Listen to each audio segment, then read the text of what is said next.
guys are live. Good morning and welcome to the Mayor and City Manager's press conference. I appreciate you letting us come to you and visit with you about a few things that we'd like to make the community aware.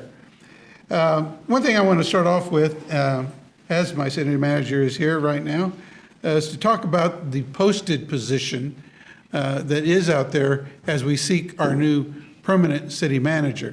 I get a lot of questions when I'm out in the community asking us of where we are and how we're doing that process. And so maybe the City Manager can speak to that right now. Bill? Yeah, Mayor, thank you. As everybody knows, or should know by now, that the city manager position is posted. The plan is that that'll be posted from anywhere from 45 to 65 days. And once we get the applicants in, those will be reviewed, and then we'll hopefully we'll get a lot of applications, and then we can narrow that down to, 5 to 7. And then what we'll do is we'll start setting up interviews. There'll be a community interview. There'll be an interview process with the governing body. And then there will be an open session for the public to meet and greet the individuals. And then the governing body will kind of go into deliberations as to who our next city manager will be. Thank you. I'm excited about it. I think the council is engaged in this effort. We really want to do the best we can in bringing quality in all positions to the city of Topeka. So I'm looking forward to the process. Another thing I want to bring up, I don't want to get too far into this without mentioning it. This is a big weekend, last weekend, with regards to all the graduates that were graduating from high school, college, and it's important to notice and acknowledge all of those graduates here in our community, because hopefully we'll continue to grow more graduates in Topeka, and they'll stay here and add to the population of trained, skilled labor and help us grow our community. So I thank them and congratulate them for everything they've done for their accomplishments. I also want to recognize that our own city manager, Bill Cochran, and one of our employees, Hannah Ulrich, were participants in the most recent Leadership Greater Topeka, and they too had a graduation ceremony. I think it was last week. Maybe, Bill, you can give us an idea of what you got out of that experience. Well, it was a very exciting time. One of the things that I appreciated the most was I thought I knew a lot about the city of Topeka, but how much you learn about the city of Topeka is really impressive. And what's really interesting is you meet a lot of business and a lot of business leaders in the city of Topeka that are doing things not only at the national level, but the international level. So really learn a lot about the city of Topeka, and I would encourage anybody who has the opportunity to go through that, to go through it, and learn a lot more about the city of Topeka and what a wonderful city we do have. Mm-hmm. I went through the program too some years ago, and I agree that even though you're born and raised in Topeka, you just don't know the depth of everything that's going on in the city. So that program really is an eye-opener for anyone who ever gets an opportunity to participate. So when that next time and next round of applications come up, consider sending somebody from your corporation or yourself, taking the opportunity to learn what you can from that program. It's a great program put on by Leadership Greater Topeka, and Michelle Stubblefield does an excellent job of managing that program. I want to make sure one more acknowledgement that we have, because I think it's important that we acknowledge the compliments of our city employees. Our finance director, Stephen Wade, also graduated along with his daughter from KU. Stephen completed his MPA program and received his degree, and I think it was in 2 years that he was able to accomplish that. So that is quite a feat, and I congratulate him for that as well. Another thing I want to speak to a little bit, and the city manager also can speak to the cities-to-city trip that we took recently with members from Lawrence, Kansas. We had a real opportunity to, I guess, change how we begin to look at how we do business in Topeka and regionally.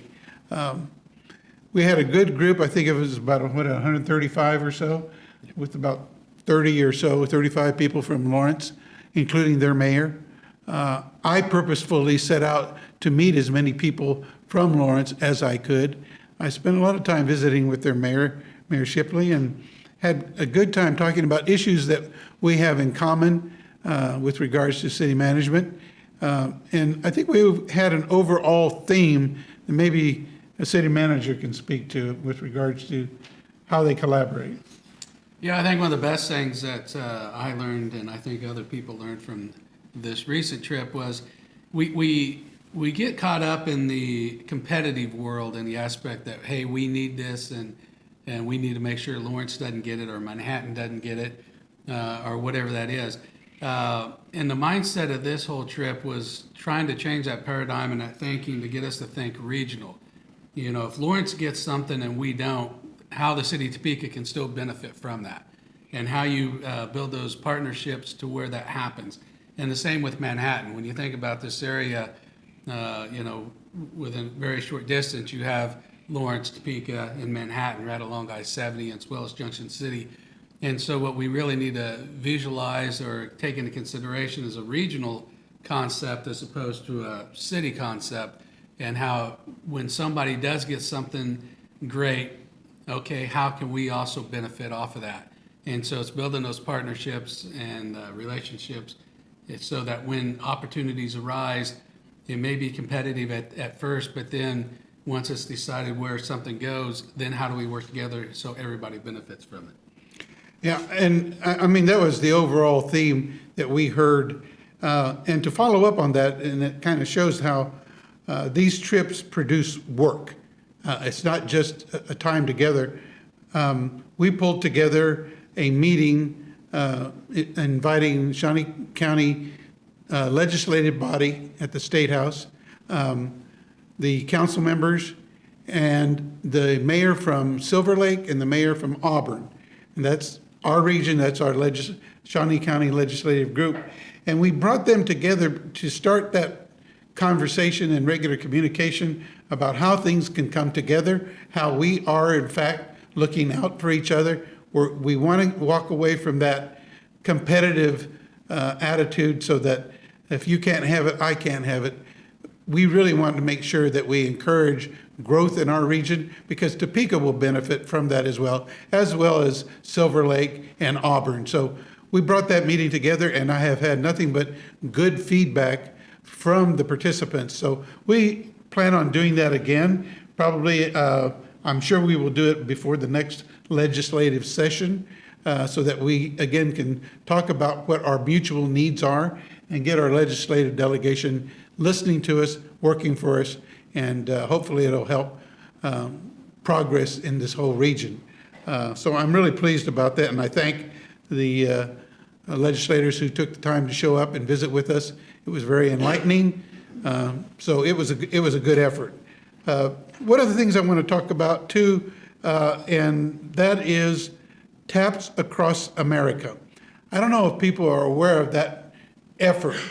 We have Memorial Day coming up next Monday, the 30th. And I think that for 3 years now, CBS has been kind of the sponsor for this effort. And particularly with a veteran like the city manager here and veterans who work for the city of Topeka, it's important for us to acknowledge their service and their contribution to our country. And Taps Across America is a program where it is encouraged that across the entire United States, in your time zone, that you recognize the veteran's contribution and have somebody in your community, or plenty of people in your community, play taps at 3 o'clock in your time zone. So not Topeka time zone, Washington time zone, wherever you live, when it is 3 o'clock on Memorial Day, that you have people encouraged to play taps. And that is to acknowledge the contribution across America for all Americans who have served in all ways, not just in combat time, but right now in peacetime. There are a lot of our servicemen who are deployed now. Some of them are in combat, some are not. But it's important for us not just to remember those who have passed, but those who continue to serve our country right now. So I encourage people to go to, this is a cbsnews.com/TAPS. If you look at that, you'll get a video that will show that effort. And for me anyway, when you look at it, kind of brings a little chills up the back of your neck, because to see people in all walks of life, and not just with a horn instrument, they're using guitars, violins, whatever, to play taps in recognition of the contributions of our veterans. Along that line, I want us to remember what the veterans did to help preserve democracy in our country, what they fought for. And one of those things is very important, and it's upcoming, and that is registration to vote. That is a basic right for our citizens. Our veterans fought for it, continue to fight for that, to keep our democracy in place.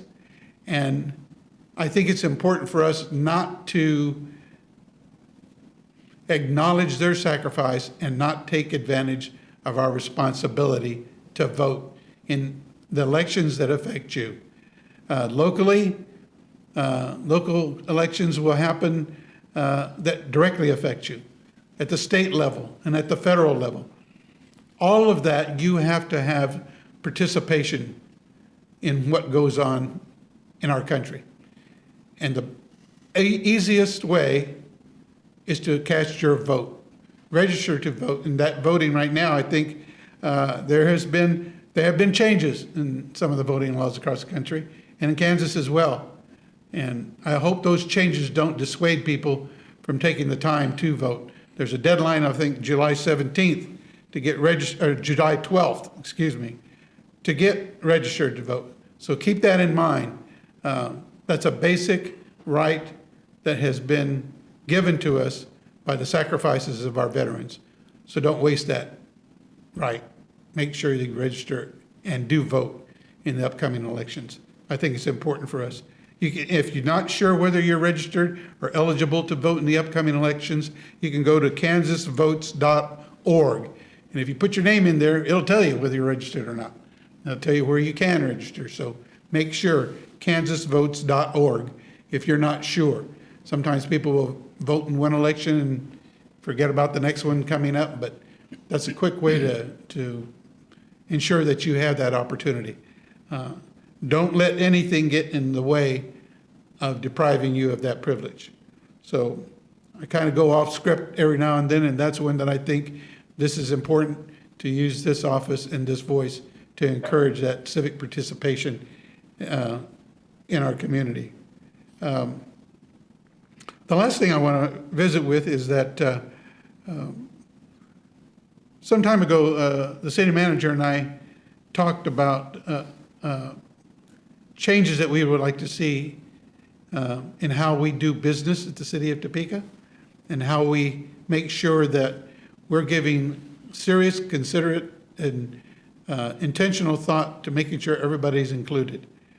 We have been having meetings to help us define how we better serve the community and how we better represent the community ethnically, racially, and by gender as well, so that everyone has a voice and an opportunity in our city. So we're working very seriously to bring to the city of Topeka a position that I think will help us enhance all the good things that we're doing already. And maybe, city manager, without giving us a lot of detail, maybe you can speak to how we've reached out to other groups so that we make sure we're not creating this idea in a vacuum. Yeah, certainly. So one of the things that we are looking at is creating the positions, diversity, equity, and inclusion officer. And what that individual will do will help move the city of Topeka forward internally in how we become more inclusive and how we train all of our employees from top to bottom and how we change that mindset of what inclusion really means. And so actually pretty exciting working on this position.